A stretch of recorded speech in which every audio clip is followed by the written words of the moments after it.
कांग्रेस की भारत जोड़ो यात्रा का मकसद क्या है? कांग्रेस ने दक्षिण से इस यात्रा को शुरू करने का फैसला क्यों लिया? क्या ये यात्रा कांग्रेस के लिए सत्ता का राह आसान करेगी? क्या कांग्रेस फिर से लोगों की उम्मीदों पर खरा उतर पाएगी? क्या वो भरोसा भारत जोड़ो यात्रा के जरिए लोगों को मिल पा रहा है जिसकी उम्मीद देश की जनता कर रही है? लेकिन जब सोनिया गांधी राहुल गांधी के साथ भारत जोड़ो यात्रा से जुड़ी तो वो नजारा दिलचस्प था। हर कोई राहुल गांधी के साथ सोनिया गांधी को देखना चाहता था, लेकिन एक मौका ऐसा आया जब राहुल गांधी अपनी मां के कदमों पर आकर रुक गए। ये नजारा देखकर याद आया। ममता के मंदिर की है तू सबसे प्यारी मूरत, भगवान नजर आता है जब देखे तेरी सूरत। बाकी ममता और उसकी मूरत का कोई जवाब नहीं है। उस सूरत को देखकर किसमें विरोध करने की ताकत है? दुनिया किसी के आगे झुके ना झुके, लेकिन माँ के कदमों में शीश झुकाने को जरूर मजबूर हो जाती है। वैसे ये कोई मजबूरी नहीं है, एक माँ और बेटे के बीच के रिश्तों की कहानी है।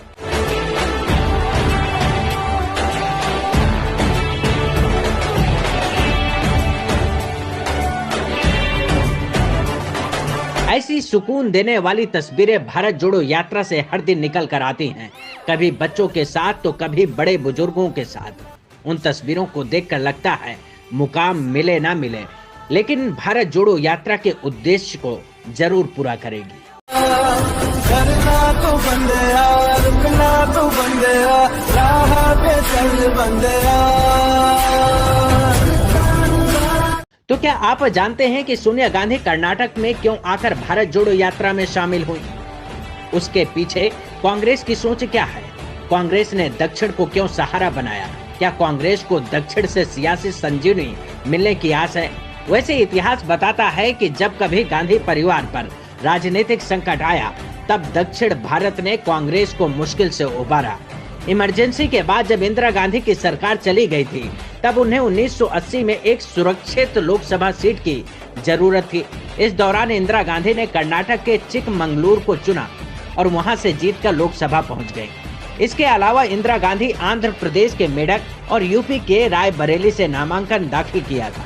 बाद में रायबरेली सीट छोड़ दी थी। लेकिन सोनिया गांधी का कर्नाटक में आकर भारत जोड़ो यात्रा से जुड़ने के पीछे की बड़ी वजह है, क्योंकि कांग्रेस ने 1999 में कर्नाटक के बेल्लारी सीट से सोनिया गांधी को मैदान में उतारा था, जिनके खिलाफ बीजेपी ने सुषमा स्वराज को खड़ा कर चुनौती बढ़ाने की कोशिश की। लेकिन इस दिलचस्प सियासी लड़ाई में सोनिया गांधी करीब 50,000 वोटों के अंतर से चुनाव जीत गईं। इसीलिए कांग्रेस अध्यक्ष सोनिया गांधी ने दक्षिण से अपने लगाव को जगजाहिर करने के लिए कर्नाटक के मांड्या जिले को चुना। वैसे राहुल गांधी भी केरल के वायनाड से लोकसभा सांसद है। भारत जोड़ो यात्रा को दक्षिण से शुरू करने के पीछे एक मकसद कांग्रेस का और है, क्योंकि बीजेपी का दक्षिण में बड़ा जनाधार नहीं है। ऐसे में कांग्रेस के लिए दक्षिण में पकड़ बनाना आसान है, जिसका आकलन भारत जोड़ो यात्रा से जुड़ते जन समर्थन से लगाया जा सकता है। मीडिया दिखाए ना दिखाए, लेकिन दक्षिण में कांग्रेस को मिल रहे जन समर्थन से बीजेपी की राह आसान रहने वाली नहीं है, क्योंकि राहुल गांधी जनता के बीच जनता के मुद्दों को लेकर जा रहे हैं, जहां सरकार और सरकार के दोस्तों को लेकर सवाल खड़े कर रहे हैं। पूरा का पूरा फायदा चुने हुए 2-3 बड़े उद्योगपतियों को मिल रहा है। एक तरफ बेरोजगारी तो दूसरी तरफ महंगाई, बीच में कर्नाटक और हिंदुस्तान की जनता, गरीब जनता पिस रही है। तो क्या जनता को जनता की बात करने वाला नेता मिल गया? क्या कांग्रेस के पैदल मार्च के साथ चलते जन सैलाब ने बीजेपी के खिलाफ बगावत का संदेश दे दिया? क्योंकि जिन मुद्दों पर बीजेपी बात नहीं करती थी, आज उन मुद्दों पर बात करने के लिए मजबूर हो रही है। तो क्या राहुल गांधी की महंगाई, बेरोजगारी, भ्रष्टाचार और अत्याचार के खिलाफ लड़ाई रंग ला रही है? व्यक्ति आता है और आपके परिवार के बीच में लड़ाई करवा देता है, आपसे कहता है कि मैं देशभक्त हूँ और मैं धर्म की रक्षा करता हूँ, और फिर आपके घर में आकर आपका 40% पैसा उठा के ले जाता है। उस व्यक्ति को आप देशभक्त कहोगे, धर्म रक्षक कहोगे या चोर कहोगे? यहाँ पे जो राज कर रहे हैं ये ना देशभक्त हैं, ना धर्म रक्षक हैं, ये 40% वाले चोर हैं।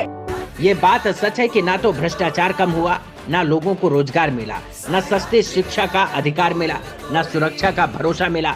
तो क्या इसीलिए जनता अब बदलाव के लिए विकल्प तलाश रही है। Bureau report, watch news.